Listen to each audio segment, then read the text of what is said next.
सर्वज्ञ श्री चक्रधर स्वामी की जय। आज ब्रह्मविद्या निरूपण 16 ढोऱ्या डोंगर सर्वज्ञ सेवा वास्तविक मंडळाच्या वतीनं होत असलेल्या या कार्यक्रमाचा आज 6वा दिवस आहे। 25 डिसेंबर ते 1 जानेवारी असा हा कार्यक्रम दरवर्षी होत असतो। या संपूर्ण कार्यक्रमाचे अध्यक्ष परमपूजनीय परमहंत आचार्य श्री शिवराय निवासी बाबाजी, आत्ताच मंडळाचेच ज्येष्ठ अनुयायी ज्यांची आत्ता दीक्षा झाली ते दत्तमुनी महानुभाव, कालच आपल्याला शुभचिंतन शुभ आशीर्वाद देण्यासाठी रवळजीवरून आलेले परमपूजनीय कमल नाईक बाबाजी व सर्वच साधू संत उपदेशी बंधू आणि भगिनी, परत आज कार्यक्रमाला शुभचिंतन देण्यासाठी बीडवरून पण सद्भक्त आलेले आहे। त्यांचंही सरांनी स्वागत केलेलं आहे। आणि विशेष म्हणजे ज्यांनी या ढोऱ्या डोंगरामध्ये गेली 5 वर्षापासून आपली साधना केली आणि धर्म खरा काय आहे आणि कुठं आहे हे समाजाला दाखवला, ते कैवल्यवासी तपेश्वरात पंजाबी अर्थात परमपूजनीय दुधाडे काकाजी, त्यांचे देहाचे चिरंजीव योगेश आई आला, त्याचं मनोगत आपण ऐकलं आणि आपल्या सभागृहालाही आपण कैवल्यवासी तपेश्वरात पंजाबी हेच नाव दिलेलं आहे। आमचे आणि त्यांचे संबंधही धर्मातून। काका ज्यावेळेस दीक्षा घेतलेली नव्हती त्यावेळेससुद्धा मला हेतू पुरस्कार नाशिकला येऊन भेटले होते। ज्यांना जसं व्यसन असतं त्या व्यसनाचा माणसाजवळ जात असतं। बघा, तुम्हाला एखाद्याला तंबाखू खायचं व्यसन असेल ना, त्याला बरोबर कळतं तंबाखू कोण खातं, तो तिथं जाऊन बरोबर काहीच बोलतही नाही, ओळख नसो काहीच नसो, काहीच नाही, ओळख नसते, नाथगोतं नसतं, काहीच नसतं, तो फक्त असं करतो, तो लगेच पुढी काढतो, लगेच गप्पा चालू होऊन जातात मस्तपैकी। जसं व्यसन असेल त्या व्यसनाजवळ तो माणूस जात असतो। काकांचं वासनिक दशेमध्ये व्यसन काय? गावागावात जाणे, सत्संग घेणे, धर्मजागृती करणे, धर्म समजून सांगणे, कोणी ऐको न ऐको आपला रेटा चालू ठेवणं। आणि आमचं नाशिकला तेच होतं, ओळख नाही, संबंध नाही, काहीच नाही, पण योगायोगाने नाशिकला त्यांची सिव्हिल हॉस्पिटलला बदली झाली आणि आता नाशिकला बदली आल्यानंतर त्यांनी कानोशे घ्यायला सुरुवात केली की इथं कोण आहे आपल्या व्यसनाचं। आणि मग कोणीतरी त्यांना सांगितलं, हेतू पुरस्कार ऑफिसला आले, भेटले, गप्पा आल्या, चर्चा झाल्या आणि त्यानंतर गेले, दीक्षा घेऊनच परत भेटायला आले। मी ओळखलंच नाही मग ते म्हणे अरे असं आहे का। आणि मग तेव्हापासून आमचे घनिष्ठ संबंध निर्माण झाले। पूर्वकर्माच्या काही त्यांच्या जोडामुळं त्यांना दुर्धरचा आजार झाला आणि मग त्यांनी पॉझिटिव्ह विचार केला। जसं परमेश्वराने एक दृष्टांत सांगितलेला आहे, एक राजा असतो, तो लढायला जातो आणि लढता लढता त्याच्या लक्षात येतं का आपण हारतोय, आपल्याला हे दुश्मन मारताय, आपले सैन्य कमी होतंय, आता आपण या रणांगणातून पळून जावं,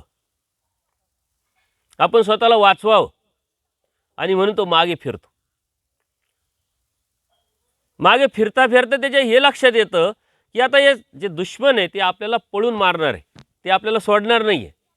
आणि मग लगेच दुसरा विचार त्या राजाच्या मनात येतो की पाठीमागून मारण्यापेक्षा पुढून मरू आपण, आणि तो मागं फिरतो आणि लढायला लागतो। आपण पळून मारण्यापेक्षा लढून मरू असा विचार करून ते लढायला लागतो आणि तो राजा जिंकतो। काकांनी या दृष्टांत आपल्या जीवनामध्ये पुरेपूर उतरावला। जर यदा कदाचित काकांना आजार झाला नसता तर त्यांनी काय केलं असतं? आश्रम थाटला असता, 4 लोक गोळा केले असते, सत्संग घेतले असते, कार्यक्रम केले असते, परंतु तेही धर्माच्या चौकटीतलेच असते। तर त्यांच्या लक्षात आलं की आज आपण असं झालंय पूर्वकर्मानुसार, तर आपल्यासाठी आता हे नाही आहे। पॉझिटिव्ह विचार केला, आता असं कुठंतरी हॉस्पिटलमध्ये, कुठंतरी घरामध्ये, कोणाच्या तरी आश्रमामध्ये पडून राहण्यापेक्षा जंगलात लढून मरू। आणि ते इथं आले,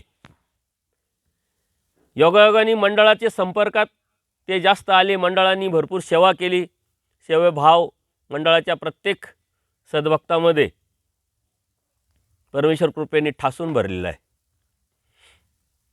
कळत न कळत अनेक सद्भक्तांच्या संपर्कात आल्यामुळं ते ढोऱ्या डोंगरात आले. आणि ढोऱ्या डोंगरात आणायला त्याला निमित्त आणि कारणही परमार्ग सेवक किरणदादा भडांगे झाले.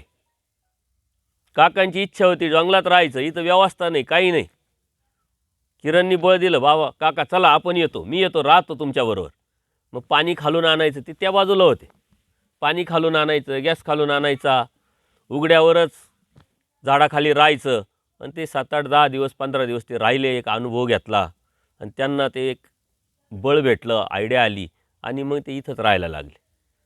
त्यानिमित्ताने अगोदरपासून ढोऱ्या डोंगराचं आणि आमचं सख्य निर्माण झालेलंच होतं त्या परमपूजनीय तपस्विनीच्या माध्यमातून. परंतु नंतर अधिक जास्त घनिष्ठ संबंध काकांमुळे झाला. त्यांच्या निमित्ताने परमपूजनीय बाबाजी भेटले. हे देवाचं व्यवस्था असते, एकातून एक भेटत असतो आणि त्यातून हा परमेश्वराचा धर्म आपल्यापर्यंत, जो चंगळवादातून आपण आजपर्यंत पाहत आलो, गर्दीतून पाहत आलो, खरा धर्म कुठं आहे हा इथं आल्यावर कळतो, इथं आल्यावर दिसतो, समजतो. असे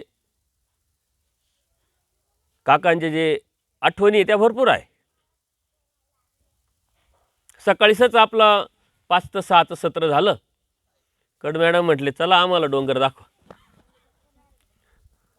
म्हणले कापार दाखवा. त्या कापारीत जायचं.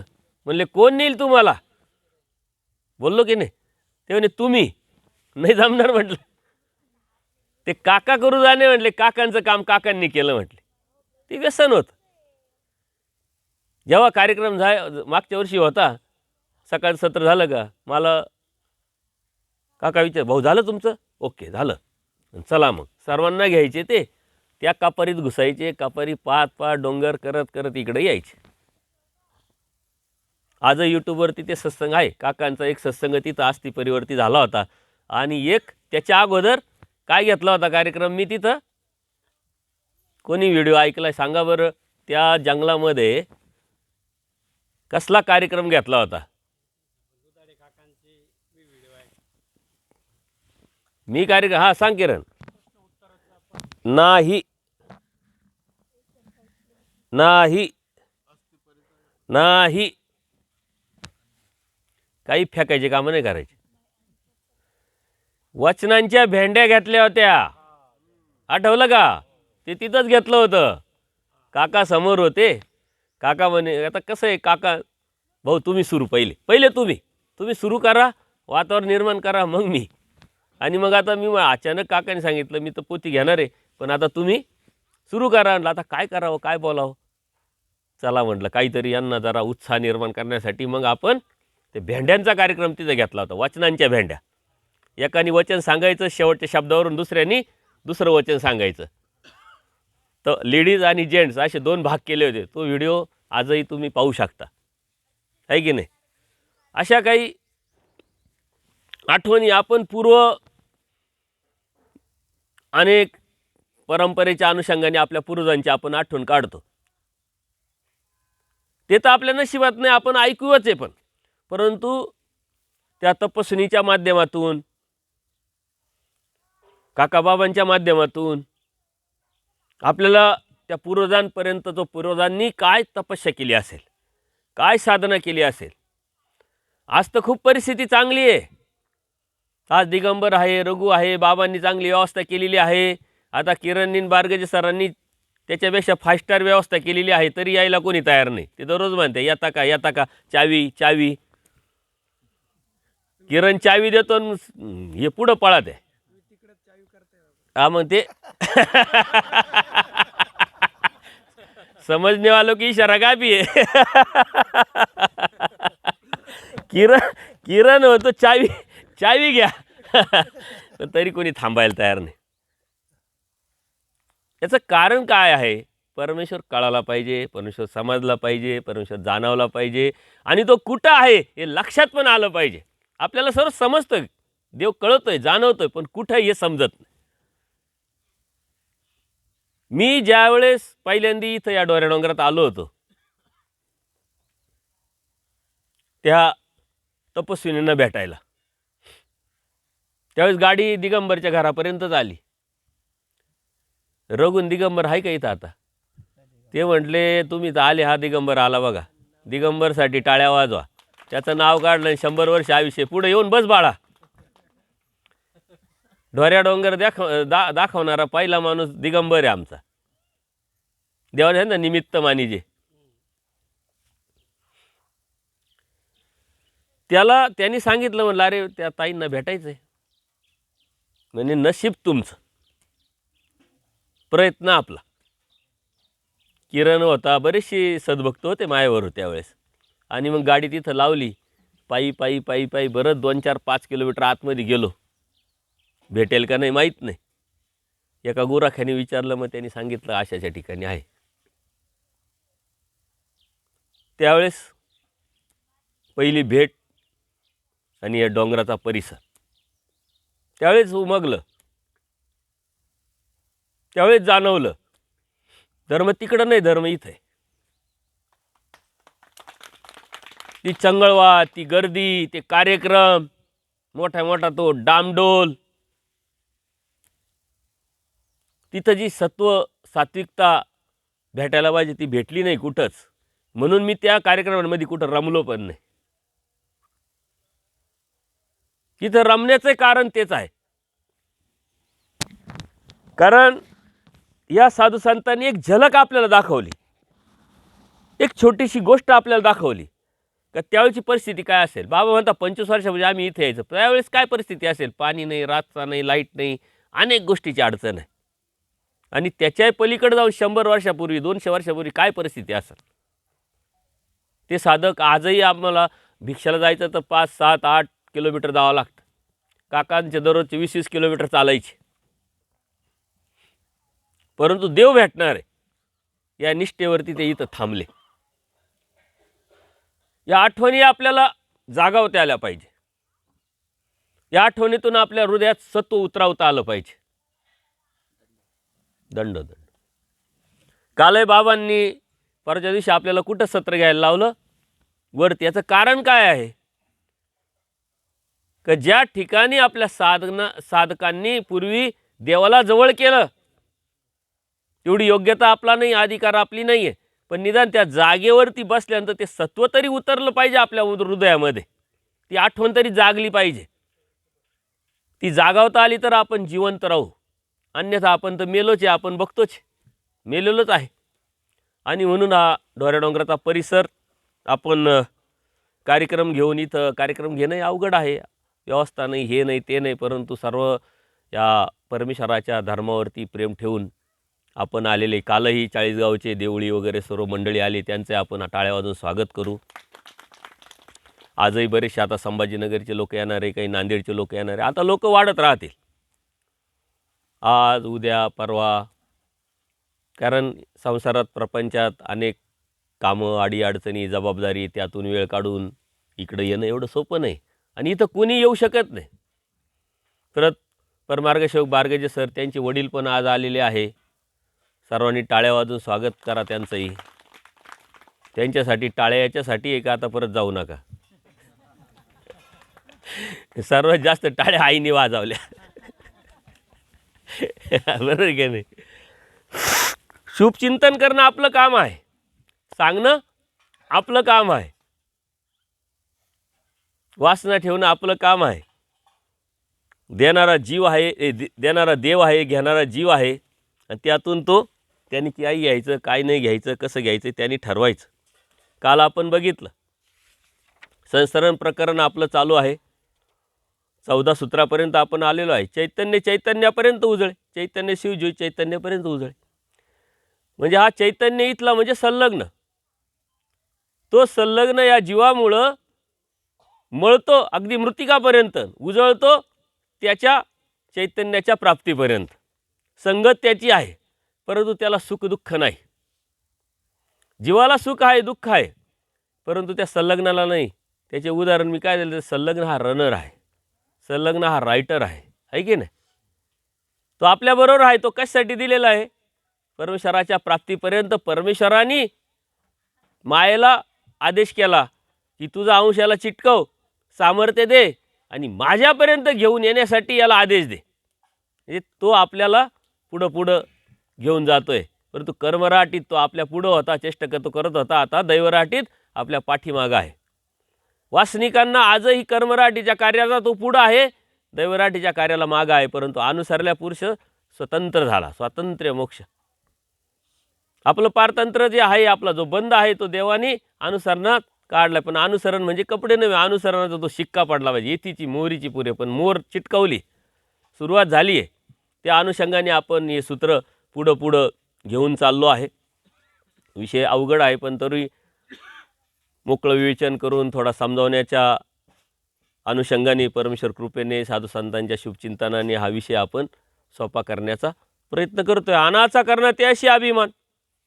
अनाचा म्हणजे जीवाच्या, करणं जीवाचं आहे, कार्य जीवाचं आहे ना. अभिमान कोणाला आहे? संलग्नाला आहे.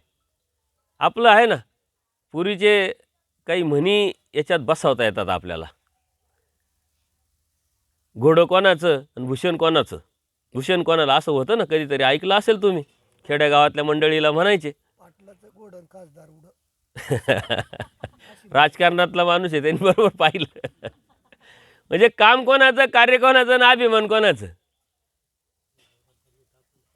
दुसऱ्याच्या झेंड्यावर असं चालू असतं ना, तसंही असतं. म्हटले जे कार्य आहे ते जीवाचं आहे, करणं कर्तृत्वाचं जे आहे तर जीवाचं आहे. परंतु अभिमान मात्र संलग्नाला आहे.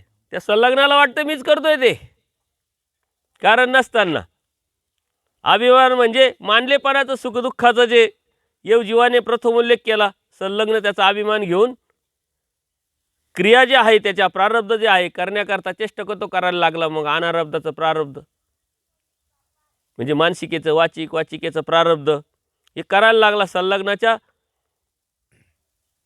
संलग्न कशासाठी आलाय हे थोडक्यात तो विसरून गेला. जीवामुळं तो मळला, जीवामुळं तो उजळू राहिला आहे. आणि त्याच्यामुळं काय झालं? त्याला मळणं नाही आहे, त्याला उजळणं नाही आहे, वास्तविक तसं पाहायला गेलं. परंतु त्या जीवाच्या संगतीत आल्यामुळं त्याला त्याचा आता भास व्हायला लागला आणि त्याला त्याचा विनाकारण अभिमान पण झाला आहे. आपला बी करतं कोण अभिमान आपण घेत राहतो. थोडक्यात क्रेडिट घेत राहतो ना. मी केलं, माझ्यामुळं झालं, मी नसतो तर असं काय खरं असतं? हे क्रेडिट घेणं बंद करणं. आपण लगेच क्रेडिट हा शब्द आला का लगेच संलग्नाची आठवण आली पाहिजे, कारण ते संलग्नासारखंच आपण करतोय, क्रेडिट घेतोय. वास्तविक आपल्याकडे काहीच नाही. आपण बघितलं, जीव हा पंगू, आंधळा, त्याला संलग्नाची जोड देऊन सामर्थ्य दिलं. मायेने आद्यमळ चिटकून सामर्थ्य दिलं, त्यांनी मळ चिटकवले आणि हे मळ चिटकत तो इतका मळाला मृतिकापर्यंत. आणि आता तिथून त्याला परत उलटा प्रवास चालू झाला. आता उजळत त्याला परमेश्वरापर्यंत जायचं आहे. आणि त्याच्याबरोबर असलेला जो संलग्न आहे ते मानलेपणाचा अभिमान घेतोय. म्हटले त्याशी अभिमान म्हणजे चैतन्याशी अभिमान, म्हणजे संलग्नाशी अभिमान. करणं कोणाचं आहे, कार्य कोणाचं आहे, सुख कोणाचं आहे, दुःख कोणाचं आहे, प्राप्ती कोणाला आहे? जीवाला. घेणं नाही देणं नाही, विनाकारण याला अभिमान आहे. आपलंही तसंच असतं, काही कोणाचं आणि काय कोणाचं, आणि भलतंच आपलं चालतं. आपण त्यातून बाहेर पडलो पाहिजे. आपल्याला संलग्नाची ती आठवण आली पाहिजे. काय विनाकारण आपण क्रेडिट घेतो, काय करायचं? सर्व करता तो, करणारा तो, आणि आपण म्हणत राहतो मी केलं, माझ्यामुळं झालं. यातून बाहेर पडण्यासाठी हे वचनं आपल्या आठवणीत राहिले पाहिजे. अनारब्धाचा उल्लेख केला, तो मीच केला असं म्हणतो. प्रारब्ध केला, तो मीच केला असा म्हणतो. विनाकारण त्याला अभिमान. प्रारब्धाचं चेष्टा करतो केलं, तो म्हणतो मीच केलं, आणि ते प्रारब्ध केलं ते बी मीच केलं. आता तसं वास्तविक त्याचं ऐकायला तिथं कोणीच नाही, पण त्याची काय अवस्था आहे ती आपल्याला इथं समजते, कळते. त्याला मानलेपणाचं त्याचं जे आहे अभिमान, तो अभिमान ठेवत असतो. आन म्हणजे जीव, करणं म्हणजे जीव, जीवाच्या करण्याचा संलग्नाला अभिमान आहे. म्हटले प्रयोजन विशेष असेल म्हटले, मग ते का बरं अभिमान आहे? विनाकारण अभिमान कुणी कोणाचं घेतं का? आपल्याला अभिमान असतो. बघा, आमचा आमदार, आमचा खासदार, घेणं नाही देणं नाही, ते कार्यकर्ते म्हणून मिळवित राहते. ते दररोज संध्याकाळी जेव्हा त्या एकामेकाच्या विरोधात लढा, त्या घेणं नाही देणं नाही. एका ठिकाणी मी गेलो, म्हणजे आश्चर्य वाटतं कधी कधी. ते अनुभव मी तुम्हाला सांगतो. नवरा बायकोचे भांडण, उपदेशी. निमित्त आपण म्हटल्यानंतर त्यांची झाली भांडणं. नवऱ्याने केला फोन, बाबा भाऊ, ते वासनिक दशातला विषय, तुम्ही घरीच या म्हणले 2 मिनिटासाठी का होईना, आमचे लई कडाक्याचे भांडणं झाले म्हणे. म्हटलं काही झाले असेल धर्मावरून, काहीतरी कर्मकांड, अंधश्रद्धा, बाया काय करतात, वटसावित्री पौर्णिमा कर, हे कर ते कर, हा नाही म्हणत असेल, असं म्हणून झालं असेल. जेव्हा गेलो, भांडणं कशावरून होते, ती बाई एका कंपनीत कामाला, माणूस एका कंपनीत कामाला, आणि गप्पा मारता मारता हा म्हणे आमचा मालक भारी, तो म्हणतो आमचा मालक भारी, आमची कंपनी भारी, ते आमची कंपनी भारी. ते एवढं विकोपास गेलं तर पार धर्मापर्यंत आलं. डोक्याला हात लावला. मग त्यांना समजून सांगितलं, घेणं नाही देणं नाही, त्यांच्या भारीपणाचा आपल्याला काही उपयोग नाही. आपण ड्युटी करतो, काम करतो, जायचं, काम करायचं, 8 तास घरी यायचं. त्या 8 तासाचं काम केल्यानंतर तुम्हाला ते पगार देतात, त्याचा तुमचा अर्थार्थी संबंध नाही. आणि मग बऱ्याच गोष्टी त्यांना समजून सांगितल्या. मग हे झालेलं असतं आनाचा करणार त्याशी अभिमान, घेणं नाही देणं नाही, अभिमान कोणाला आणि काम कोणाचं. आणि या अनुभव तुम्हाला येत असतील. कशाचा अभिमान घ्यायचा आहे आपल्याला माहीत नाही, परमेश्वराने मात्र आपला अभिमान घ्यायचा. परमेश्वर काय म्हणतो, आम्ही निराभिमान आहोत, पण आपल्याला लागेच अभिमान. आपल्याला धर्माचा अभिमान असला पाहिजे. धर्माचा जेव्हा आपण अभिमान घेऊ तेव्हा धर्म आपला अभिमान घेईल. धर्माला आपण जेव्हा सांभाळू तेव्हा धर्म आपल्याला सांभाळेल. आपण म्हणतो आपल्याला धर्माने सांभाळलं पाहिजे. अहो तुम्ही सांभाळा तर साऱ्या गोष्टी आपल्यावर अवलंबून आहे म्हटले. तसंच हे आहे. हे प्रयोजन विशेष अभिमान असेल म्हणजे काहीतरी विनाकारण त्याला थोडी असं वाटेल अभिमान आहे म्हणजे काहीतरी असेल ना म्हटले.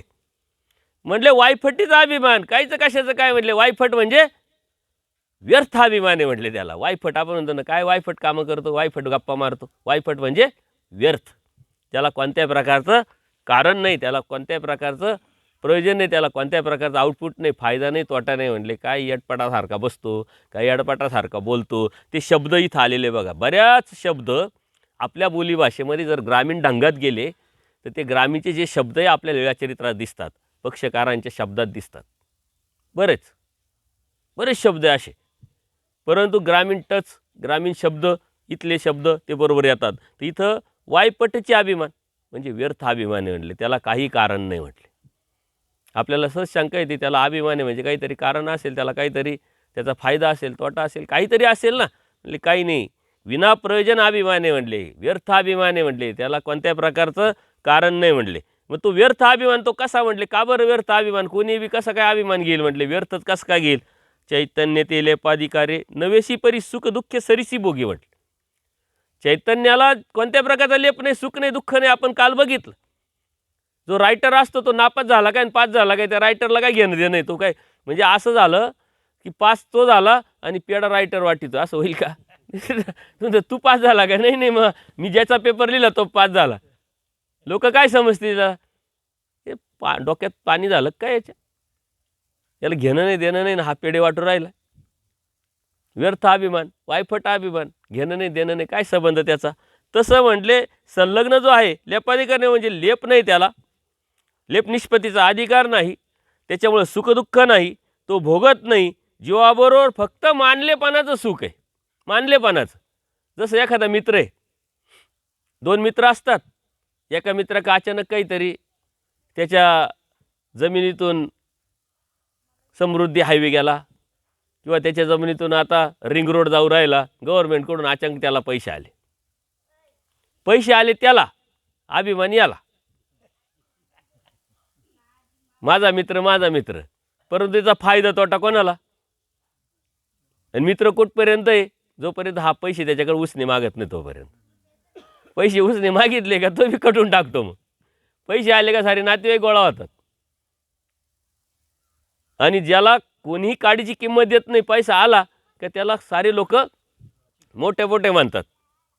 या अनुभव या शास्त्र, म्हणून मी तुम्हाला सांगतो, शास्त्र जेव्हा तुम्ही अभ्यासाल तेव्हा तुमच्या जीवनामध्ये एन्जॉय करता येईल, तुम्हाला समाजाकडे डोळे उघडे ठेवून पाहता येईल आणि त्याचा फायदा उठवता येईल. आमच्या इकडे इंडस्ट्री आली, इंडस्ट्रीच्यामुळं जमिनीचे पैसे वाढले. जी 2 लाखाची जमीन 40 लाखात जायला लागली, पैसा आला.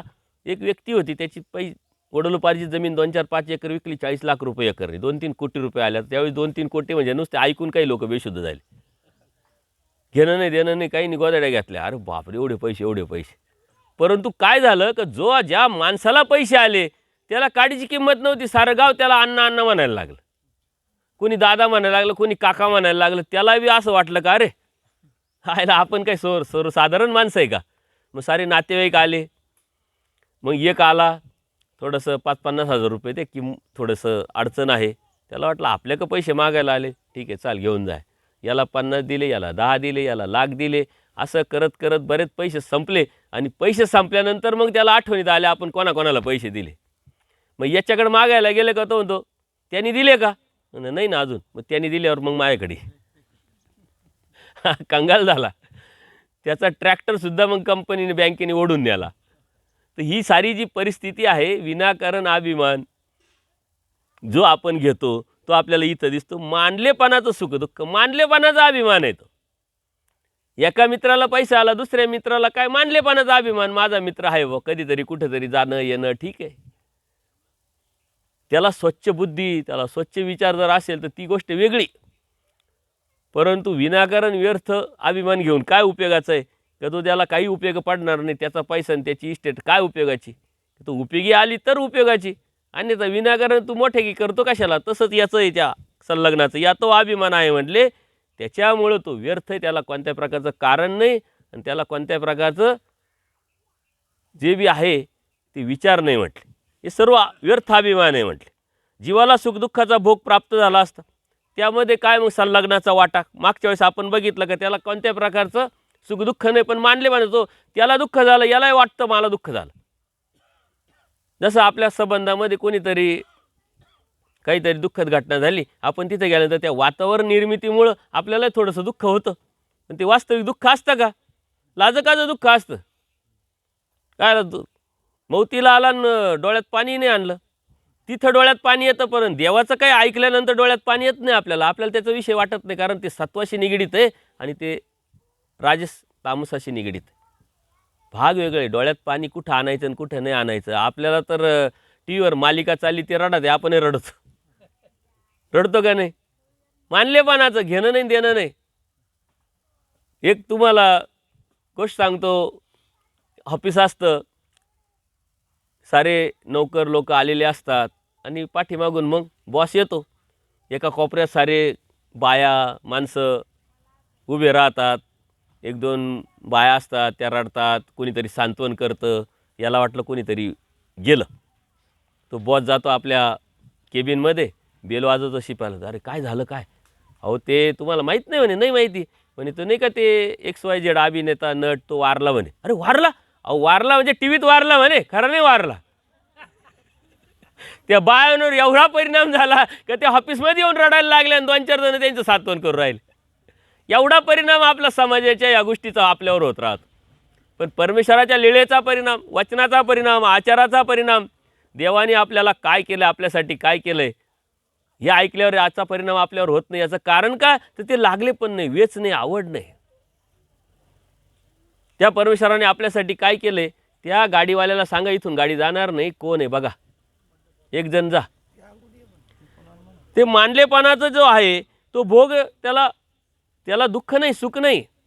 कालच बघितलं आपल्याला, पण तरी तो मानतो की या जीवाला दुःख झालं, मलाही दुःख झालं, याला सुख झालं, मलाही सुख झालं. हे मानलेपणाचं फक्त मानसिक, बाकी दुसरं काहीच नसतं. 2 मित्रापैकी, आता त्याचंच उदाहरण दिलं बघा. 2 मित्रापैकी एकाला अचानक वैभव प्राप्त झालं म्हटले आणि दुसऱ्याला फक्त मग मानलेपणाचं समाधान आहे. माझ्या मित्राला पैसे आले, माझ्या मित्राला पैसे, माझ्या मित्राची गाडी, माझ्या मित्राचं सोनं, किती तोळं, इतकं तोळं, तितकी इस्टेट, एवढे गाड्या, एवढे पैसे, उपयोग मात्र काहीच नाही. प्रत्यक्षात अष्टभोग कोणाला असतो, त्याचा उपभोग कोणाला असतो, त्याचा फायदा कोणाला असतो, त्या मित्रालाच असतो. वैभव प्राप्त त्यालाच, अष्टभोग त्यालाच, त्याचे फायदे त्यालाच, याला घेणं नाही देणं नाही. परंतु अभिमान मात्र असतो. त्याप्रमाणे ह्या संलग्नाचा असतं. तो दुःखात, आपण दुःखात. वास्तविक एकदम अटॅचमेंट असेल तर ते खरोखर दुःख असतं. परंतु मानलेपणाचं जसं संलग्नाला, त्यासाठी त्यांनी उदाहरणं दिले. तर अर्जकत्व जोडणारा जीव करतो कोण, संत असंत कर्म जीव करतो. त्याच्या संलग्नाचा अर्थार्थी संबंध नसतो, उलट तो चेष्टकत्व करतो, तो आठवण करून देतो. आणि तो आठवण काय एकाच गोष्टीची करतो का, संताचीच करतो का असंताची नाही, दोन्हीची करतो. फक्त संतामध्ये तो थोडासा कंजूसी करतो, एकदाच आठवण करून देतो, आणि असंत कर्माला 10 वेळा आठवण करून देतो. आपल्याला पिक्चरला जायचं असतं तर 10 वेळा आपल्याला आठवण येते, पिक्चरला जायचं बरं का, पिक्चरला जायचं बरं का, पिक्चरला जायचं. सत्संगाला जायचं असलं तर एकदा कधीतरी आठवण येते आणि पटकन विसरून जातो आपण. सत्संग एकदा कधीतरी आठवण येते, विसरून जातो आपण. शॉपिंगला जायचं तर आपण विसरतच नाही. 10 वेळा आपण सांगतो 10 दिवसानंतर शॉपिंगला जायचं, अगोदरच शॉपिंगला जायचं, शॉपिंगला जायचं, शॉपिंगला जायचं. आणि याला बी 10 दिवस टेन्शन राहतं शॉपिंगला जायचं आणि आता किती खर्च होणार आहे. हे हॅमरिंग कंटिन्यू चालू असतं. हे तुमचं काम नाही, हे ती जी चेष्टा करतो जो करतो ना त्याचं काम आहे. कर्मराटीचा विचार केला तर तुम्हाला त्रास होणार, डिस्टर्ब करणार तो. दैवराटीचा डिस्टर्ब नाही करत. म्हणून अनंत सामायतेत अनिक न सामाय, अनिक सामायतेत अनंत न सामाय. अनंत तो अनंत की. इतर इकडच्या तिकडचा विचार जर तुम्ही आणला डोक्यामध्ये तर मग परमेश्वराचा विचार येणारच नाही, शास्त्राचा विचार येणारच नाही. शास्त्राचा विचार आला, चिंतन केलं तर इतर विचार येणार नाही. का तर अनंत तो अनंत आहे. परमेश्वर आला एकदा का दुसरं कोणीच येत नाही. अधिष्ठान परमेश्वराचं, शक्ती सामर्थ्य कोणाचं आहे सर्वात जास्त? परमेश्वराचं. त्याच्यामुळे ह्या ज्या गोष्टी आहे या तुम्ही समजून घेतल्या पाहिजे. आणि डोक्यात आपले विचार कोणते आणायचे, आणल्यानंतर कोणते ते विचार डेव्हलप करायचे. शास्त्राचे विचार आले तर डेव्हलप करा, लीळेचे विचार आले तर ते डेव्हलप करा, वचनाचे विचार आले तर डेव्हलप करा, सत्संगाचे विचार आले तर ते डेव्हलप करा. ते डेव्हलप करून त्यातून आपण उठा. पण आपण ते डेव्हलप करत नाही. आपण विचार आला का लगेच आपल्याला झोप येते, आळस येतो, कंबर दुखायला लागतं आणि लगेच पडून जातो. डेव्हलप कोणते विचार होतात आपल्या? अन्य वार्ता जास्त केवळ रे गप्पा मारा. काहीतरी डोक्यात आलं का मन माळका करून पुढं जात राहतो. बरेच लोक मला फोन करतात, बाबा झोपच येत नाही रात्री. झोप येत नाही तर झोपायचं नाही, परंतु झोपच येत नाही. या बाबा या, सर्वांनी टाळ्या वाजून बाबांचं स्वागत करा. आपण बसा तिथं, बसा. काय शिंदे बाबा? अहो बसा तिथं, सत्संग चालू आहे, नंतर दंडोत घालीत बसा. तुम्ही पुढं येणार, सत्संग बंद करणार. खाली नाही, वर बसा. तुम्ही राजपुत्र आहे तुम्ही. परंतु सत्संग चालू असताना, कार्यक्रम चालू असताना तिकडं लांबच दंडोत घालायचं आणि गुपचूप बसायचं. परंतु ती सवयच नसते. काल बी कोणीतरी डिस्टर्ब केलं, परवा कोणीतरी डिस्टर्ब केलं. तर याचं कारण काय? की एकाने केलं, दुसऱ्याने केलं. हे तुम्ही शिका. आता कुठेही कार्यक्रमाला गेले तर लांबून दंडोत घालायचा, नंतर संपलं का मग साऱ्याला दंडोत घालायचा, काय अडचण नाही. आपण कुठपर्यंत आलो होतो? तुम्ही बाबापर्यंत आले, पण आपण कुठपर्यंत आलो होतो? आहे की नाही? हे जे मन आहे ना ते अत्यंत विचलित आहे, चंचल आहे. इकडं सत्संग चालू आहे कोणता, पण कोण आलं लगेच तुमच्या सर्वांच्या नजरा तिकडे फिरल्या, साऱ्या मानं फिरले का नाही? बाबा आणखीन आले तर मग तर आणखीन डिस्टर्ब झाले, म्हणजे विषय गेला ना, सरकला. हे आपण लक्षात घ्यायचं. कशाला आपण निमित्त होतोय, कोणत्या गोष्टीला निमित्त होतोय. आणि हाय धर्माचा सेन्सच आहे. ही हुशारी, सुशिक्षितता आपल्यामध्ये आपण निर्माण करायची आहे. त्याच्यामुळं आपण काय करतोय हे भान आपल्याला असलंच पाहिजे. ह्या संलग्न जो आहे हा काहीच जोडत नाही, जोडतो जीव. त्याच्या अर्ज करताना संत असंत जे बी आहे, आणि असंत तो चेष्टा करतो, संत मात्र आपल्याला स्वातंत्र्यानं करावं लागतं. त्याच्यातही तो बेईमानी करतो, त्याच्यातही तो कंजूसी करतो. संत सामुग्रीला तो 10 वेळा आठवण नाही करून देणार.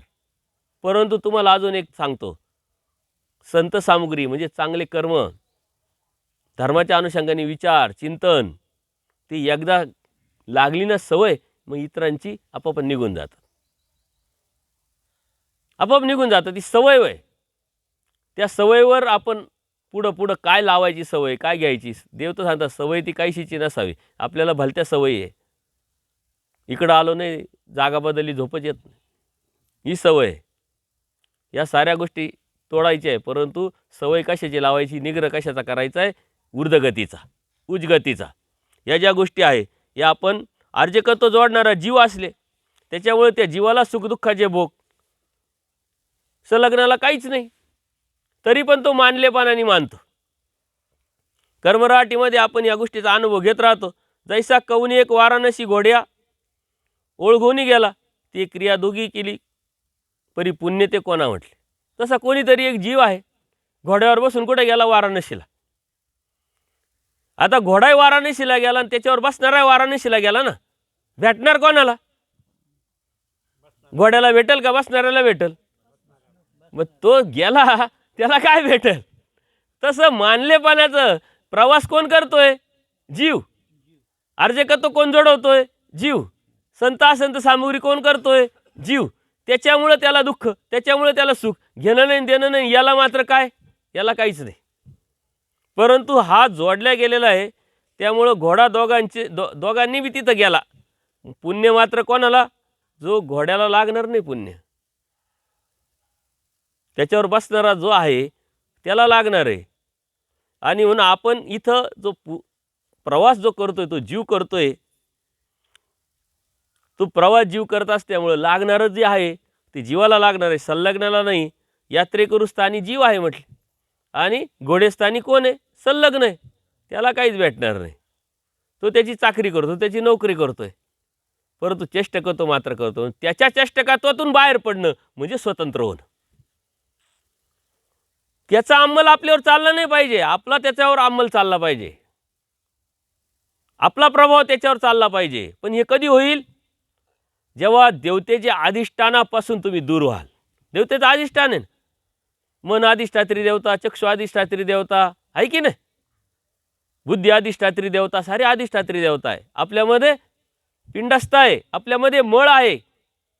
याच्या व्यतिरिक्त होणं नाही, पण याच्या व्यतिरिक्त होणं म्हणजे विचाराने, आचाराने, तत्वाने, सिद्धांताने त्याचा आपल्यावर अंमल नाही चालला पाहिजे. आपल्याला काहीतरी आवडतं आणि तोच पदार्थ आपण घेतो आणि तो जास्त खातो, याचा अर्थ आपल्यावरती त्या देवतेचा अंमल आहे.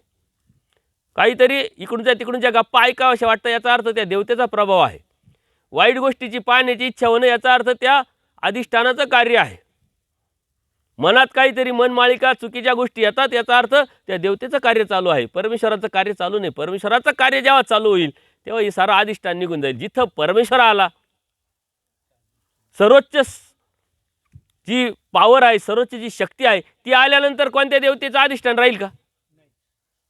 आणि मग तुमच्याकडे अधिष्ठान देवतेचं कसं राहतं? याचा अर्थ देव आला नाही अजून तुमच्या हृदयात. म्हणून तर देव सांगतात पश्चातपारी उठीजे.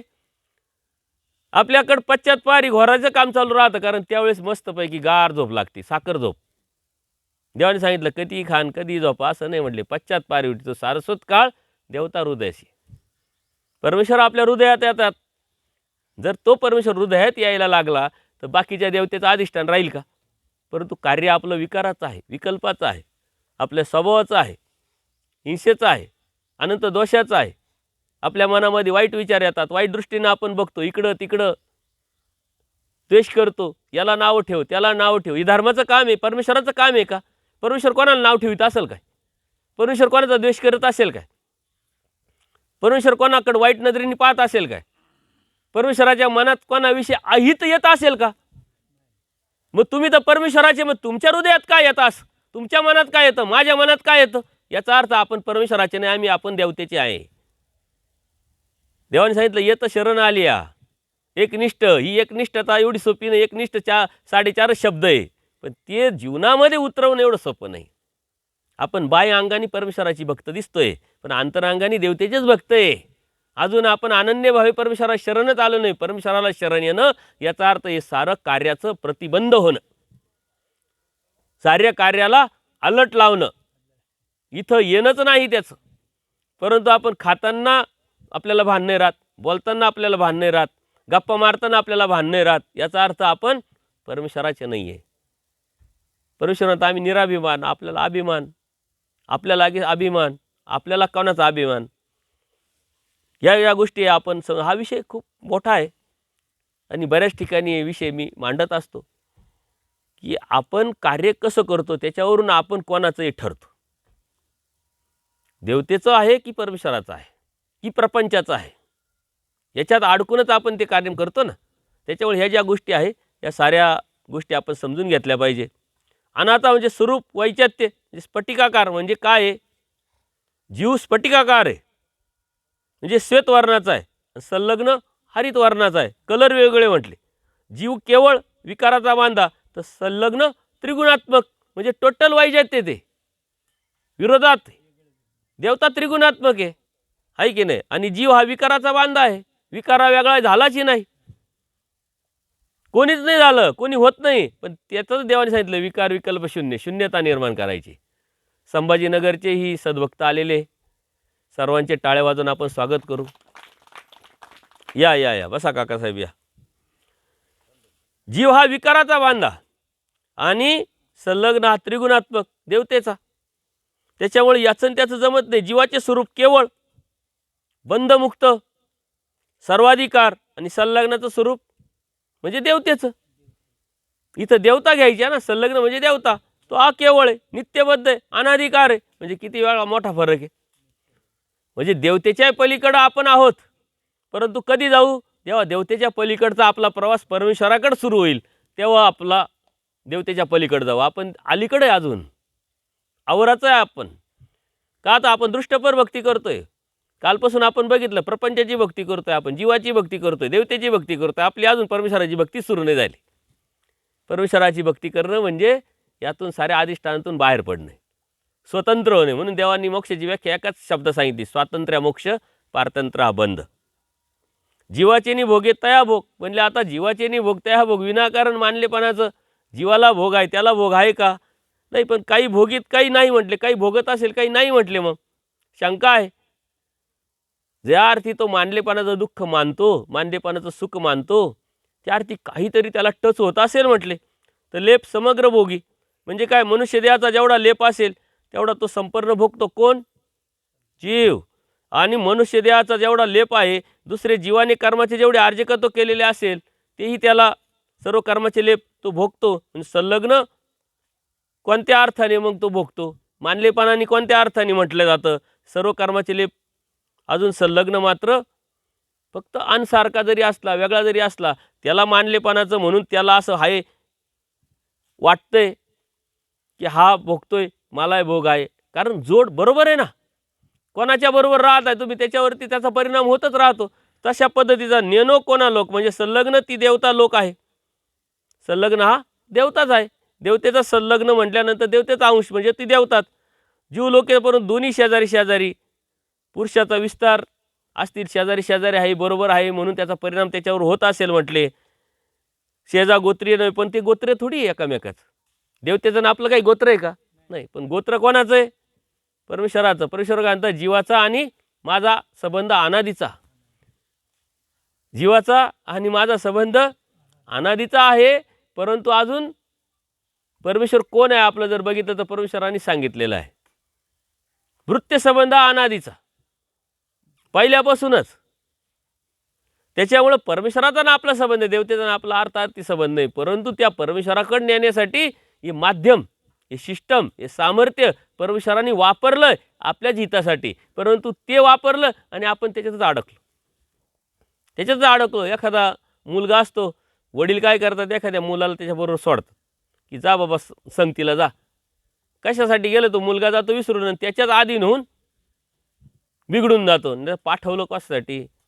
एखादा मुलगा कॉलेजला वडील पाठवतात, त्याला पैसे खर्च सर्व देतात. कशासाठी? शिक्षणासाठी. त्यांनी भलते डेंगडे करीत बसायचं. शिकायच्या ऐवजी तो बाकीच्याच गोष्टी जर केला तर काय? तशा पद्धतीनं हे जे आहे जीवाचं आणि संलग्नाचं आहे म्हटलं. जीव येथीचा म्हणजे ईश्वरीचा आहे आणि संलग्न हा देवतेचा आहे, मायेचा आहे म्हणजे देवतेचा आहे. ते एका जातीचे नाही म्हटले. एक जातीचे तरी संलग्न देवता जात आणि जीव हा जीव जात. संलग्नी देवता जात आणि जीव हा जीव जात आहे. संलग्न देवता वर्गात मोडतो आणि जीव हा जीवातच मोडतो म्हटले. वेगळे आहे. जीव उद्धारणाला पात्र आहे पण संलग्न मात्र अपात्र आहे. हे सांगण्याचं कारण काय? का तो मानलेपणाचं सुखदुःख का मानतो? घेणं नाही देणं नाही. याचा अर्थ काय? पहिला पक्ष काय येऊन गेला? व्यर्थ. त्याला काही अर्थच नाही म्हटले. आणि मग पक्षकारांनी प्रश्न काय निर्माण केला की असं कसं काय मानलेपणाचं सुखदुःख आहे? याचा अर्थ काहीतरी अटॅचमेंट असेल, काहीतरी संबंध असेल. आणि मग त्यांनी हे सांगितलं, अहो संबंधच नाही, कुठं काही लागतच नाही. तो कोण? हा कोण? मानलेपणाचं सुखदुःख. पण याचा अर्थ ते व्यर्थ आहे, त्याला काही अर्थ नाही म्हटले. तुम्ही प्रश्न निर्माण केला. सुखदुःख मानलेपणाचं जरी असलं तर काहीतरी कारण असेल, तर त्याला काहीच कारण नाही म्हटले, म्हणून ते व्यर्थ आहे म्हटले. चैतन्य जीवाचा अभिमान, करण जीवाचे. चैतन्याला जीवाचा अभिमान आणि कार्य मात्र जीवाचं आहे म्हटले. जीवाचे करण आहे, जीवाची क्रिया करतो असल्यामुळे त्याविषयी संलग्नाला विनाकारण अभिमान असतो म्हटले. आणि आहे तो अभिमान हाही व्यर्थ आहे, त्याला काही कारण नाही. आणि बरेच उदाहरणं त्यांनी दिलं. घोड्याचं उदाहरण दिलं, मित्राचं उदाहरण दिलं. भेटतंय कोणाला अभिमान, कोणाला प्रवास कोण करतोय, विनाकारण त्या घोड्याला वाटतं. आपण अजून एक कर्मराटीची म्हण आहे बघा, त्या बैलगाडीच्या खाली कोण चालतं? कुत्रं. त्या कुत्र्याला काय वाटतं? मीच गाडी ओढतो. वाटतं की नाही? काही संबंध असतो का त्याचा? ते चालतं ते दोन्ही बैलाच्या मध्ये. काहीतरी पाहिलं असेल, पण त्याला एक मानसिकता असते का ही बैलगाडी मीच ओढून राहिलो, हे बैल नाही ओढून राहिले. वास्तविक तसं असतं का? तसंच आहे. घेणं नाही देणं नाही, व्यर्थ व्यर्थ अभिमान म्हटलं. तर चैतन्याचा जीवाला म्हणजे मायेलाही जीवाचा अभिमान आहे. कशाविषयी? करण जीवाचे. मळ करतो ते अभिमान का बरं? मायेला जीवाचा का अभिमान आहे? की त्या मायेनी याच्यामध्ये कोणत्याही प्रकारचं सामर्थ्य नसताना आद्यमळ चिटकवून सामर्थ्य दिलं आणि त्या सामर्थ्याचा वापर करून त्यांनी मळमळ रचत रचत सृष्टीत आला. म्हणजे केलं त्यांनीच, करायला लावलं परमेश्वरांनी. परमेश्वराच्या प्रवृत्तीनं मायेनं करायला लावलं ना, पण तरीही मायेला अभिमान असतो. तोही अशाच पद्धतीचा. मायेला अभिमान काय, संलग्नाला अभिमान काय, ते एकच आहे म्हटलं. त्याच्यामुळं ह्या ज्या गोष्टी आहेत, चैतन्य करण्याचा जीवाच्या करण्याचा संलग्नाला आणि संलग्नाच्या करण्याचा जीवाला आहे. म्हणून वचनी मोघम उच्चारले म्हणले. मोघम हा शब्द उच्चारला कारण काय? अनाचा करणा तयाशी अभिमान. विनाकारण अभिमान आहे, व्यर्थ अभिमान आहे, त्याच्याबद्दल काही अर्थ नाही आहे. आणि त्याला त्या संलग्नाला या जीवाचं सुख आणि दुःख याचा काही संबंध नाही आहे. तो फक्त काय आहे? रायटर हे शब्द लक्षात ठेवा. फक्त रनर हे शब्द लक्षात ठेवा, तुमचं सारं क्लिअर होऊन जाईल. तो फक्त आपला रनर आहे. ह्या आऊट झाला काय आणि जिंकला काय आणि फोर मारला काय, त्या रनचा काही संबंध नसतो. तो गपचीप पडेल राहतो. त्याचं काम झालं का त्याचं कोणी विचारत नाही. म्हणून कोणत्या रनरचं तुम्हाला नावही माहीत नाही. डुप्लिकेट जे हिरो राहतात त्यांचे डुप्लिकेट राहतात, त्यांचं कोणाचं नाव माहिती का तुम्हाला? नाहीच. प्रत्येक हिरोचे डुप्लिकेट राहतात आणि जे जास्त डेंजरस सीन असतात ते करतात. परंतु पिक्चर चालतो ह्या हिरोच्या नावाने. तसं हिरो कोण आहे? जीव. घेणं नाही देणं नाही संलग्नाचं, तो डुप्लिकेट. त्याला काही अभिमान नसताना व्यर्थ अभिमान ठेवतो म्हटले. मग जीव प्रपंच ते रची. आता काय झालं? हे असं असताना जीव आता प्रपंचाला रचतो म्हटले. क्षणपर्यंत शुद्ध असे. क्षणपर्यंत शुद्ध आहे. एक क्षण म्हणजे किती? 2 मिनिटं 46 सेकंद. घटिकेचा कितवा भाग? 10वा भाग म्हणजे 2 मिनिट 46 सेकंद. आणि याचं मी तुम्हाला काय प्रमाण दिलं? 2 मिनिट 46 सेकंदाच्या आत आपल्या मनामध्ये आलेला अविचार आपल्याला खुडता आला पाहिजे, नाकारता आला पाहिजे, काढता आला पाहिजे. का त्याच्यापेक्षा जर जास्त राहिला का तो डेव्हलप झाला आणि त्यांनी तुमचा कार्यक्रम केला. एखादा वाईट व्यक्ती आहे, पक्षकार सुंदर सांगतात, वाईट व्यक्ती आपल्याला माहिती आहे वाईट व्यक्ती आहे, याला बोध नाही किंवा मळालेला आहे, याच्या संपर्कात येऊन उपयोग नाही आहे, टाळता येत नाही आहे ना असे. तर मग पक्षकार काय म्हणतात? मुंगीवत भेट घ्या. मुंगीवत म्हणजे काय? त्या मुंग्या कधी पाहिल्या का तुम्ही? त्या अशा येतात, भेटतात आणि लगेच एकीकडे आणि एकीकडे चालू जातात. तसं मुंगीवत भेट, तेवढ्या पुरतं हाय बाय चलो निघा. जास्त गप्पा त्याच्याशी मारायच्या नाही, त्याला विचारायचं नाही काय चाललंय आणि काय नाही, इकडं तिकडं. तो तुमच्या डोक्यात काहीतरी आणखीन घालूनच देणार मग. अरे का नाही? गावगुंडीमध्ये या गोष्टी खूप चालतात. घेणं नाही देणं नाही. पारावर जरी बसले तरी ते म्हणतात काय एन्जॉय करायचं का? मग लगेच हा त्याला कामाला लावतो, तो त्याला कामाला लावतो. अशा लोकांशी मुंगीवत भेट घ्यायची, सुरक्षित अंतर ठेवायचं. पक्षकार सुंदर सांगतात म्हणले, मग जीव प्रपंचात रच. शुद्ध असतो तो, मग मळतो. वस्त्र घ्याच्या उद्देशाने मी उघडा आहे, त्या पद्धतीने एक एक मळ रचत रचत तो खाली आलेला आहे. सूक्ष्म प्रपंचाची रची म्हणजे येवमळाची रचना करतो. आता सूक्ष्म प्रपंचातून आता तो स्थूळ देहात स्थूळ प्रपंचात आलेला आहे. प्रपंचाची रची म्हणजे मळतो. प्रपंचाला रचणं म्हणजे काय? तो अभिमानात गोष्ट आहे काय? ती अभिमानात गोष्ट नाही. प्रपंचाला रचणं म्हणजेच मळ नाही म्हटले. मळ म्हणजे सूक्ष्म प्रपंचाची रचना करतो म्हटले. आणि कशी करतो? तो अनुक्रमे एक एक एक एक मळ घेत उच्चादिक्रमे तो खाली येतोय. आणि संहार कशाने होतो? नित्यादिक्रमे होतो. संसरण कशाने होतं? उच्चादिक्रमे. पहिला आपल्याला कोणाचा मळ लागला संसरणामध्ये? आद्यमळ म्हणजे चैतन्याचा. चैतन्य सर्वात मोठी देवता आहे. आणि त्याच्यानंतर विश्वचा, त्याच्यानंतर घेता आलो ना. आणि संहार प्रकरणामध्ये पहिला मळ कोणाचा गेला? यक्षिणीचा म्हणजे नीच. म्हणजे खालून वरती आणि हे वरतून खाली आलेले. आपणही खाली आलो, आता परत वरती जायचं आहे आपल्याला. हा प्रवास अध्यात्माचा, आपल्या साधनेचा, परमेश्वर प्राप्तीचा हा ऊर्ध्वगतीचा आहे, वरती जाण्याचा. त्यासाठी लागती एनर्जी, त्यासाठी लागती ताकद. ती ताकद बुद्धिवादाची, ती ताकद अभ्यासाची, ती ताकद ज्ञानाची, ज्ञानातल्या समजाची आणि समज निर्माण करून आपल्या कृतीची, आपल्या बदलाची. म्हणून अनुक्रमे एक पाठी एक मळ रचत आला, तो अंगावर घेत आला आणि रचून काय केलं त्यांनी? प्रपंच तयार केला.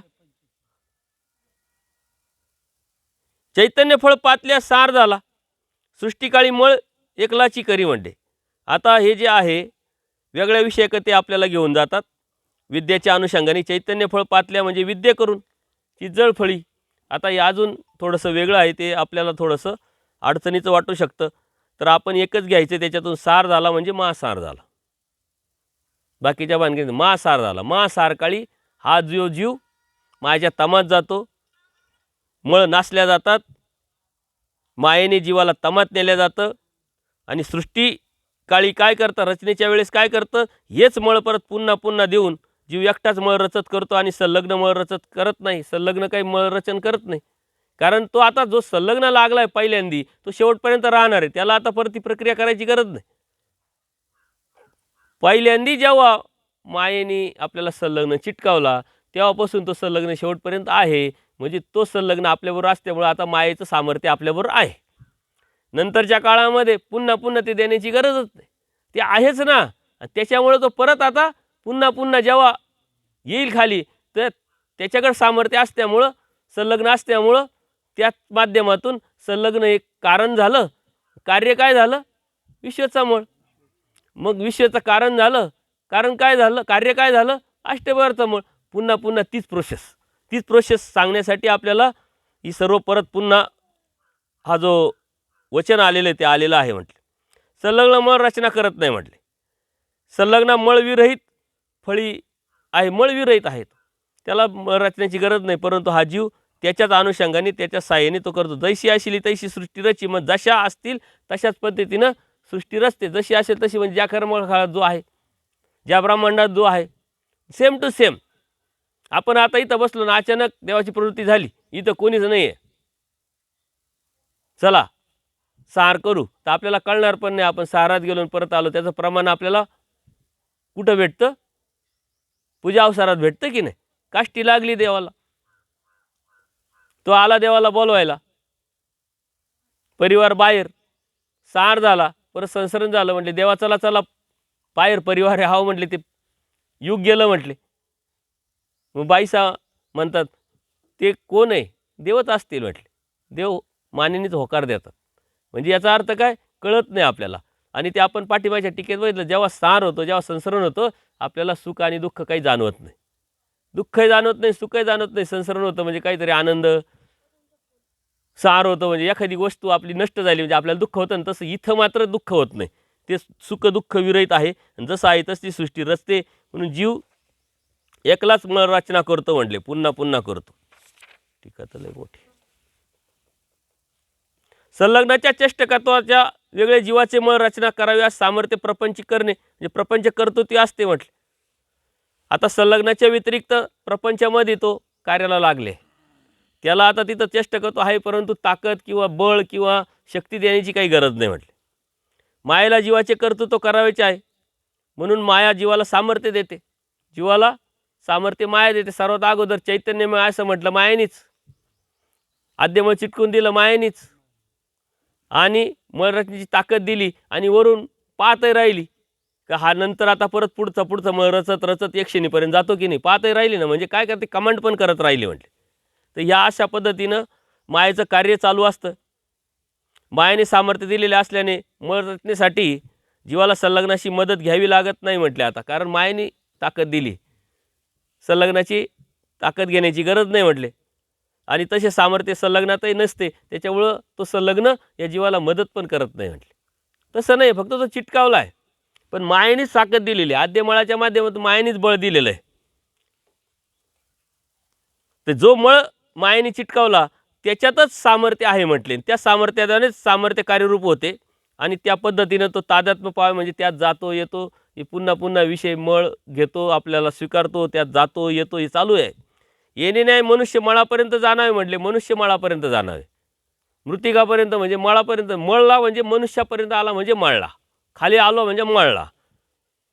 जशी कोसकिडी, आता ह्या मळला म्हणजे काय, त्याला प्रमाण देतात कोसकिडी. ती कोसकिडी काय करते, आपल्या सुखासाठी आपल्याला घर बनवते, दरवाजा लावून घेते आणि बाहेर पडताच येत नाही, त्याच्यात तडफडून मरते. तसंच आपल्याला ज्याप्रमाणे कोसकिडी आपल्या सुरक्षितेसाठी आपल्या सुखासाठी स्वतःला कोंडून घेते घरामध्ये आणि त्यातच ती मरते, तसं आपण घेत घेत आलो, इथपर्यंत आलो, इथपर्यंत पोचलो, परंतु इथपर्यंत पोचवण्याचं जे ध्येय आहे, जो उद्देश आहे, जे टार्गेट आहे, ते आपण जर विसरलो तर मग आपण काय करतो, इथंच मरतो. मरणं म्हणजे काय, नरकात जाणं. मरणं म्हणजे दुःखात जाणं. मरणं म्हणजे कर्मफळात जाणं.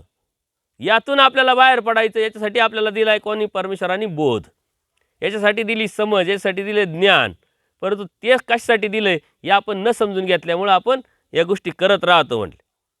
आणि त्यातून बाहेर पडण्याचं मात्र सामर्थ्य त्याच्याजवळ नसतं, कारण त्याप्रमाणे सुख भोगण्याची मळ रचना केली, तेच त्याला बंधनकारक झालं. सामर्थ्य नसतं, परंतु ती मळ रचना जी केली तेच त्याला बंधनकारक झालं. आणि बोधाद्वारे, ज्ञानाद्वारे परमेश्वर सामर्थ्य देतात, परंतु ते आपल्या आता कृतीशी निगडीत आहे. बोध आणि प्राप्ती परमेश्वर देतात, परंतु आपला आता मधला जो कड आहे ती आपली कड आहे ना. बदल आपला आहे, आपल्याला करावं लागणार. जर एखादा म्हटलं नाही मला बदलता येणार नाही, तर मग बदलता नाही येणार तर देवही बदलून नाही घेणार. देवाने तुम्हाला बोध दिला बदलायसाठीच, आणि तुम्ही म्हणते बदलता नाही येणार, मग काय करणार, देव सारं करणार. देवाने कॉन्ट्रॅक्ट घेतलं काय, देव गडी का आपला. देवाने बोध दिलाय, देवाने जाणीव दिली, ज्ञान देवाने दिलंय, समज आपल्याला घ्यायची आहे. रस्त्याने जात असताना खड्डा समोर दिसतोय आपल्याला, आणि तरी म्हणतो नाही खड्ड्यात, देव घेऊन जाईल खड्ड्यातून बाहेर, कसं जमेल. तो खड्डा टाळायचं काम तर आपल्यालाच करावं लागणार आहे. वायरीला हात लावला तर करंट लागतो, ही समज आपल्याला दिली, नंतर आता आपण वायरीला हात लावायचा का नाही हे तर आपल्यालाच करावं लागणार आहे. तसं आपल्याला जीवाचं करणं जीवाला कळालं पाहिजे. त्यासाठी प्रयत्न, त्यासाठी प्रार्थना, त्यासाठी तळमळ, त्यासाठी परमेश्वराला प्रार्थना करून आपल्याला बळ देणे. देव म्हणतात प्रयत्न करी दैवाचे साह्य. तू प्रयत्न केला तर साह्य करी, प्रयत्न तर कर. मी करणारच नाही असं म्हटलं तर होत नसतं. त्याच्यामुळं या साऱ्या ज्या गोष्टी आहे, कोषकिडीचं उदाहरण त्यासाठी दिलं आहे. ही जी कोषकिडी आहे, कोषकिटकी आपल्या भले, म्हणजे कोषकिटकी आपल्या भल्यासाठी, आपल्या हितासाठी, सुख भोगासाठी मंदिर केले म्हटले. घर केलं म्हणजे मंदिर केलं स्वतःच्या सुखासाठी, भोगण्यासाठी. पण तेच तया बंधन झाले, तेच त्याला बंधन झालं आणि मेले आत गुंतून या, त्याच्यातच आत तो मरून गेला. तसं आपलं झालं. आपलं तसं होऊ नये म्हणून आपल्याला मात्र क्रिया करावं लागणार आहे. तर देवतेचं मळ असं का म्हटले मग, ऑलरेडी परमेश्वराच्या प्रवृत्तीनं मायेने आद्यमळ चिटकावला आणि त्यामुळं त्यांनी ते मळमळ घेत आले, तर त्याला देवतेचं मळ का म्हणावं म्हटले. मायेचे प्रपंचाने रचला, मायेने दिला, रचनेचे सामर्थ्य दिले आणि त्यांनी ते रचलं, तर मग त्याला देवतेचं मळ का म्हणावं, का म्हणितले म्हटले ना. तेने मळे वाचून देखोच नाही, म्हणजे तेने मळा वाचून, म्हणजे देवतेच्या मळाशिवाय. देवतेने जर चिटकावला नसता तो मळ, तर त्या देवतेच्या मळाशिवाय जीवाचं दर्शन त्या देवतेला झालं असतं का. ती मळाधार पाहते ना, सुख दुःख भोगवते मळाधार, त्याच्यामुळे देवतेचाच मळ आहे असंच म्हणावं लागेल ना. त्यांनी जरी चिटकावलाय, चिटकून घेतलाय, तरी पण देवतेचाच आहे तो, त्याच्यामुळे देवतेचा मळ म्हणावं म्हटले. आता हे प्रश्न निर्माण करतात, का बरं देवतेचं मळ म्हणावं, देवतेचाच का मळ म्हणावं. तर त्या देवतेला त्या मळाधारेच पाहणं असतं, दिसणं असतं, त्याच्याशिवाय ती पाहू शकत नाही, सुखदुःख जीवाचं भोगू शकत नाही, म्हणून त्याला देवतेचंच मळ आहे. देवता मळाधार देखणे, देवतेनंच जीवाला मळ का लावून दिला नाही म्हटले. मग जीवानी मळ घेतला ना, पण देवतेने का मळ लावला नाही म्हटले. परमेश्वराच्या प्रवृत्तीनं जर मायेने आद्यमळ चिटकावला, तर परमेश्वराच्या प्रवृत्तीनं साऱ्या देवतेने मळ जीवाला चिटकावायला पाहिजे होता. यांनी घेतले ना ते. जसं मायेने दिला तसं विश्वेनी का नाही दिला, अष्टभैरवानी का नाही दिला, वेगवेगळ्या देवते पार यक्षिणीपर्यंत का नाही दिला, असा प्रश्न ते निर्माण करतात. मूळ देवतेनं लगे, म्हणजे देवतेकडून जीवाला मळ लावणे होत नाही म्हटले. मायेकडून लागणं होतं आणि ती लावू शकत नाही इतर देवता म्हटली, म्हणून त्या लावू शकत नाही, म्हणून देवताही नाही, त्याच्याकडे ते सामर्थ्य नाही. का न लगे मळ देवतानं लावला, पाहिजे देवतेकडून जीवाला मळ लावणे का होत नाही म्हटले. का बरं होत नाही? त्यांच्यात सामर्थ्य आहे, ज्ञानसुख सामर्थ्य, ऐश्वर्य प्रकाश सामर्थ्य आहे ना म्हटले. देवते प्रपंच होईना, कारण देवतेकडून प्रपंचाची रचना होऊ शकत नाही. मळ रचना म्हणजे प्रपंचाची रचना आहे, देवतेकडून ती करू शकत नाही, होऊ शकत नाही. म्हणून फक्त आद्यमळ म्हणजे काय, फक्त शक्ती दिली. तो अंगू पंगू होता, आंधळा होता, त्याला फक्त दृष्टी दिली, काहीतरी बळ दिलं, त्याच्याशिवाय तो पुढं सरकत नव्हता. त्याला कारण पाहिजे होतं काहीतरी, मग कार्याला येईल तो. म्हणून म्हटले देवतेकडून प्रपंचाची रचना होत नाही. मळ रचना म्हणजे प्रपंच आहे, आणि म्हणून जीवानी तो मळ लावला म्हणजे जीवानी प्रपंच रचला. हा प्रपंच आहे ना, मळ लावणं म्हणजे प्रपंच रचना. म्हणून देवता लावू शकत नाही म्हटले. आणि जीवकृत म्हणून जीवकृत म्हणले, जीवकृत प्रपंच आहे की नाही. जीवानी करण केलं प्रपंचात, जीवकृत प्रपंच म्हणितला. या वचनात आपल्याला लक्षात येतं म्हटले. तर या साऱ्या ज्या गोष्टी, तुळ म्हणजे परमाणू, अष्टभैरव हे जे आहे, परमाणू कुठून जुटे वेगवेगळे करू शकतात म्हणले, कोणत्या ठिकाणी ते आणतात, कुठून आणतात. अष्टभैरवामध्ये अष्टधा प्रकृती असते, हे जीव कुठून आणतात, तिथूनच आणतात म्हटले. आणि ते रचू पण शकतात, स्थूल प्रपंच सामर्थ्याने ते रचू पण शकतात म्हटले. परंतु इतर देवता स्थूल प्रपंच किंवा सूक्ष्म प्रपंच तयारही करू शकत नाही, आणू शकत नाही, नासू शकत नाही. ते देवतेचं ते जीवाचं कार्य आहे. जीवाचं कार्य जीवाचं, देवतेचं कार्य देवतेचं. म्हणून देवतेनी मळ चिटकावला नाही, कारण देवता ते आणू शकत नाही, एकत्र करू शकत नाही, प्रपंच रचू शकत नाही. म्हणून ती जोडत पण नाही. ती देवता जी आहे ती जीवाला मळ लावत पण नाही म्हटले. शेषयापासून खालील देवता स्थूल प्रपंचाशी नाश करू शकत नाही म्हटले. ते आता त्यांनी उदाहरण दिलं, कोणत्या कोणत्या देवता काय काय सामर्थ्य, कोणतं ते नाश करतात, करू शकतात. अष्टभैरव रचू नाचू शकत नाही. कशात हो? आता तसं पाहायला गेलं तर अष्टभैरवामध्ये एक अहंकार असतो. ते काय समजतात, सृष्टी करते, ते आम्हीच सृष्टी करते म्हटले. तो अहंकार आहे, अहंकारी आहे, ते अभिमानी आहे, ते अभिमान आहे, अहंकार आहे. पण वास्तविक तसं आहे का? तसं काहीच नाही. भूतेपर्यंत सारू, अवांतर सारू बोली, जे भूतेपर्यंत तिथपर्यंतच फक्त त्यांचं सामर्थ्य चालतं, बाकी प्रपंच रचणं चालू शकत नाही. या वचनाचा आधार घेऊन आपल्याला वाटेल का तुम्ही म्हणता प्रपंच रचत नाही, मग ही तर देवता तर करू शकतात, इथपर्यंत करू शकतात. परंतु तसं नाही. प्रपंच म्हणजे काय, सर्व अष्टधा प्रकृतीचा प्रपंच, त्याला प्रपंच म्हटलं गेले. दोन देवतेचे मळ आणले, दोन देवतेचं कडून फक्त आप आणि भूमी म्हणजे पाणी आणि फक्त जमीन आणली का प्रपंच होतो का? नाही.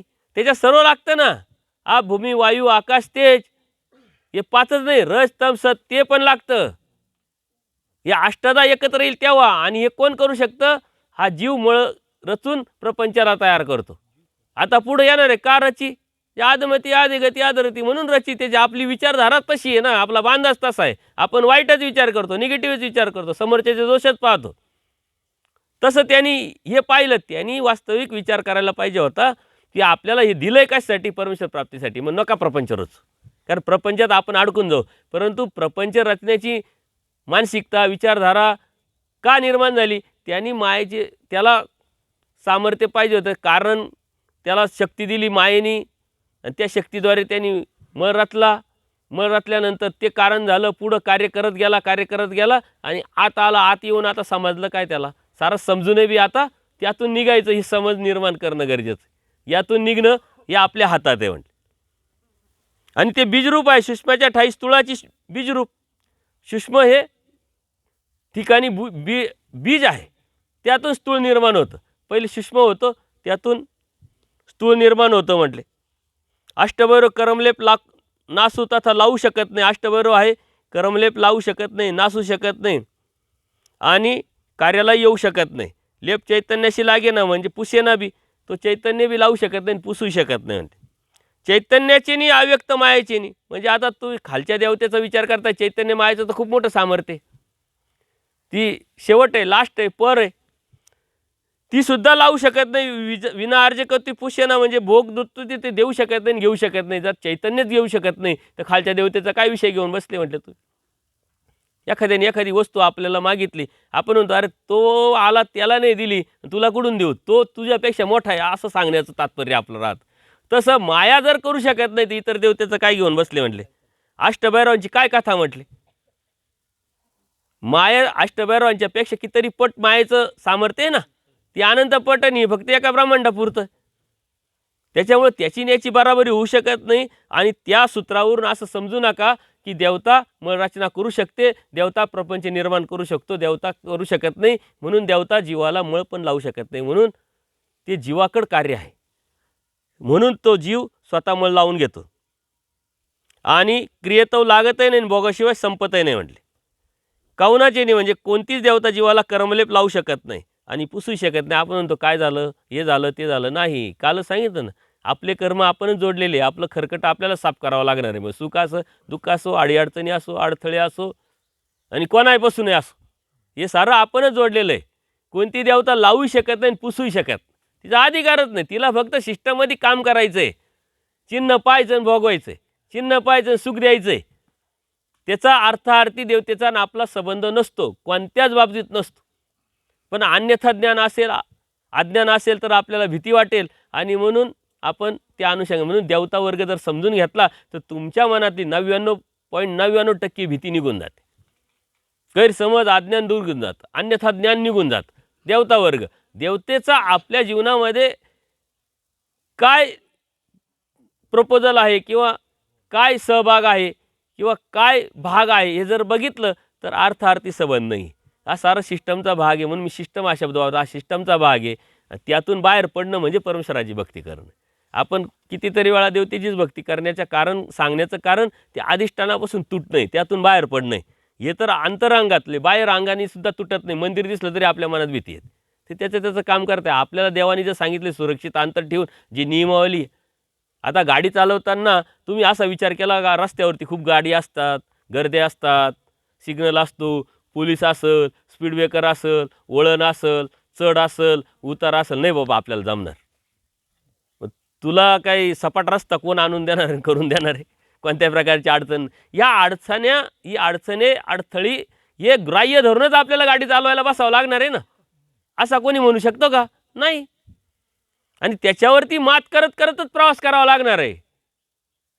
तसे आपणच आपले जोडलेले, जीवनाचा तो अविभाज्य भाग आहे. आपल्या जीवनामध्ये आलेल्या अडचणी, संकट या देवतेचा अर्थार्थी संबंध नसतो. त्या सिस्टममध्ये आपण ती मिळवलं. देवतेला काय अधिकार आहे तुम्हाला दुःख देण्याचा?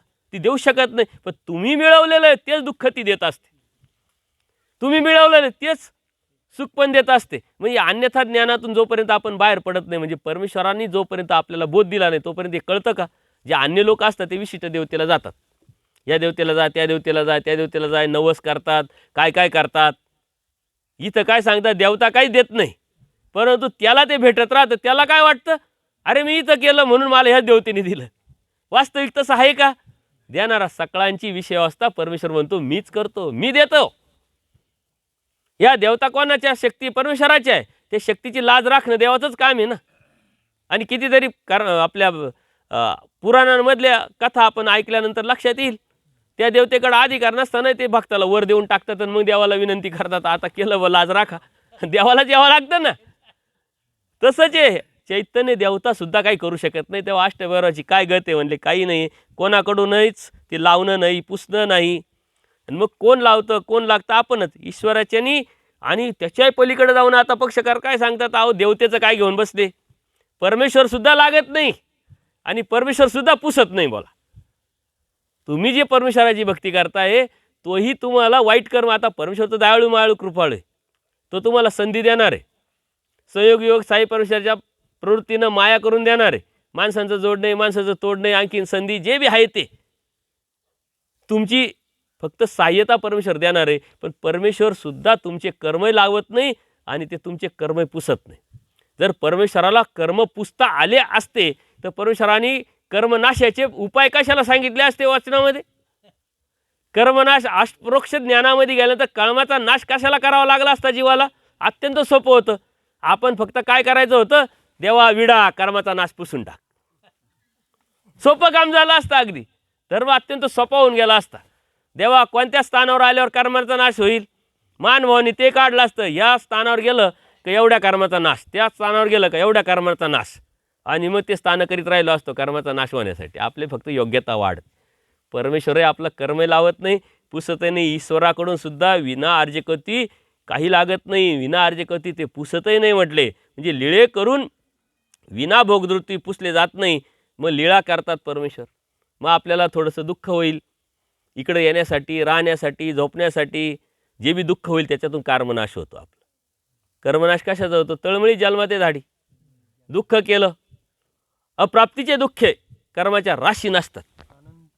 अनंत जन्माच्या राशी. राशी म्हणजे डोंगर. आणि काय करायचंय? अप्राप्तीचं दुःख. देवा स्थान झाले हो, पण तू नाही भेटला. साधू संत भेटले, तू नाही भेटला. शास्त्र ऐकलं, शास्त्र पाहिलं, वाचलं, तू नाही भेटला. सारं केलं, तू नाही भेटला. तू कुठं भेटशील? या अप्राप्ती जर भावली, थोडंसं दुःख, थोडंसं किंचित तो आठवला तर कर्माच्या राशी नसतात. देव कर्माच्या राशी रासत नाही, पण देव कर्माच्या राशी कशाने नासणार आहे याचे उपाय सांगतात. आणि विना पैशाचा, विना खर्चाचा उपाय देवाने सांगितला आहे. अप्राप्तीचे दुःख कर्माच्या राशी नसतील. ना तुम्हाला प्रवास करायचा आहे, ना तुम्हाला खर्च करायचा आहे. काय करायचं? फक्त तळमळ करायची आहे, दुःख करायचंय. का हे सारं तू दिलं, लावलं एकासाठी? फक्त तू मिळवण्यासाठी. पण माझे कर्म आडू येतात. आता तू कुठं भेटशील? खूप स्थानं झाली, खूप क्रिया झाल्या, खूप साधू संतांना भेटले, खूप ऐकलं, खूप वाचलं. आता नको. आता फक्त तू पाहिजे. हा हा भाव तुम्हाला कर्माच्या राशी नासवणार आहे. याच्यासाठी काही लागलं काय? काहीच लागत नाही. देव दयाळू माळू कृपाळू आहे. आणि म्हणून तो आयडिया पण देतो. तू कुठं होता हे सांगतो, कसा इथं आला हे सांगतो, काय निर्माण केलंय तू हे सांगतो, आणि त्याच्यात कसा अडकला हे सांगतो, आणि त्यातून कसं निघायचं हे सांगतो. निघण्यासाठी सांगतोय, परंतु ते निघणं हे आपल्याला समजलं नाही. आपल्याला अडकणं समजलं, आपल्याला येणं समजलं. का तर आपण याच्यात प्रपंचाच्या भौतिक अभिलाषेपोटी भौतिक सुखामध्ये अडकलो आपण. बाकी परमेश्वर सारं देतात. कशात हो म्हणले? याचं प्रमाण काय? कृमीचेनी ते कृत्य म्हणून प्रमाण काय देतात? श्री प्रभू बाबांनी काय केलं? विना भोगदाती कृमीचा लेप पुसून टाकला आणि कनव करून विना अर्जकती ब्रह्मपदी पावन केले. म्हणून ईश्वराची लागत असे पुसत असे असे म्हणितले म्हणे, असं म्हटलं जातं. पण तसं झालं का? त्यांचे बी कणव होते, त्या कणवेतो म्हणले कृमी ते ब्रह्मा कीजे. गोविंदप्रभू बाबांनी केलं ना. ज्यावेळेस गोविंदप्रभू बाबांचा अवतार होणार, कुठं होणार? रुद्रपूरला होणार.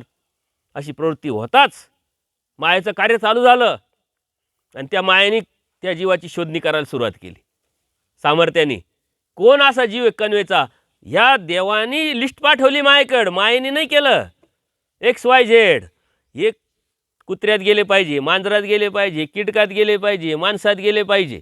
ही लिस्ट पाठवली आणि त्या पद्धतीने त्या कर्मफळात त्या मायेने सारे जीव तिथं नेले, गोळा केले. मग गोविंदप्रभूंचा अवतार झाला आणि मग त्याच्या कणवेतो देवानी मग ते दिलं, देवाने दिलं. या अर्थाने म्हटलं जातं. ते वास्तविक तसं नाही, ते शब्दाशा म्हटलं जातं. म्हणून परमेश्वरही तुमचं कर्म लावत नाही, परमेश्वरही तुमचं पुसत नाही. याचा अर्थ आपल्याला जे दुःख होतंय, आपण म्हणतो ना कधी कधी, देवा काय काय दुःख कशासाठी? मी तर करतो सारं, तू का असं दुःख देतो? देव का परीक्षा पाहतो? देव परीक्षा पाहत नाही, देव दुःख देत नाही, देव सुख पण देतो. याचं कारण काय? का जे थोडं थोडं जे आहे, दयाळू माळू कृपाळू म्हणून जे आपल्या जीवनात सुख आहे ना, ते परमेश्वराच्या कृपेने. दुःख आहे ते आपल्या कर्माने.